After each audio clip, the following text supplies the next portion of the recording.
This is Chicago's all-news station. WBBM. News Radio 780 and 105.9 FM and WBBMNewsRadio.com. WBBM News Time, 8:05. It's Monday, November 19th, 2018. Good evening. I'm Miriam Sobe. 34 degrees in Chicago right now under flurries and some cloudy skies being reported. The complete AccuWeather 5-day forecast is coming up. But first, our top local story on News Radio WBBM. Police have anticipated a briefing this evening, and they have just given one. WBBM's Michelle Fiore is live at the anchor desk with the latest on a shooting situation at Mercy Hospital in Chicago's Bronzeville neighborhood this afternoon. Yeah, Miriam, the medical examiner's office and Chicago police are now confirming the active shooter situation at Mercy Hospital in Chicago's Bronzeville neighborhood today has taken 4 lives. That includes the Chicago police officer and the gunman. Now, police were supposed to brief the media before 6:30 tonight. Instead, an hour later, a police spokesman had tweeted out this sad news. That officer, Samuel Jimenez, that is, who was rushed to the University of Chicago Hospital from the shooting scene in critical condition, had died. Police asking the public to pray for his family, his fellow officers, and the entire Chicago Police Department. Police Superintendent Eddie Johnson now just finishing up that media briefing, which you heard here live on News Radio WBM. He said the Mercy Hospital shooting began today around 3:20 with a verbal dispute in the parking lot of the hospital.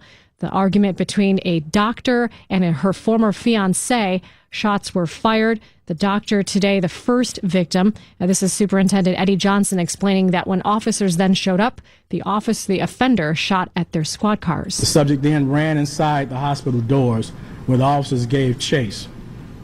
The officers broadcast the police officer needs assistance across the radio. A few other units responded right away, including SWAT.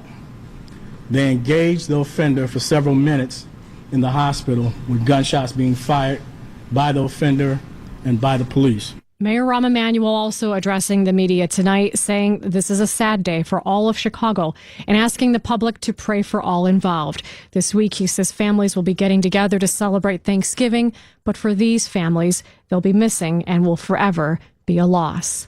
Live at the anchor desk, Michelle Fiore, News Radio on 105.9 FM. Witnesses tell a harrowing story of how the shooting unfolded around 2:45 this afternoon, beginning in the parking lot. The gunman started shooting again when he went inside the hospital. We spoke with the man who works in the hospital lab. One shooter came while workers in the lab and started shooting like 10 times. And we all ran and hid in rooms and closets and stuff like that. Where did you hide? I hid in the closet. Me and my coworker hid in the closet, and more people hid in the other rooms in the lab. So, how long were you there? Today? In the closet. How long? Oh, in the closet? For like 20 minutes. He was still shooting, so. A woman who was in a hospital room told us she heard the shots and ran into the bathroom, closed and locked the door, then threw herself down on the floor. Outside Mercy Hospital at 26th and Prairie, Steve Miller, News Radio on 105.9 FM.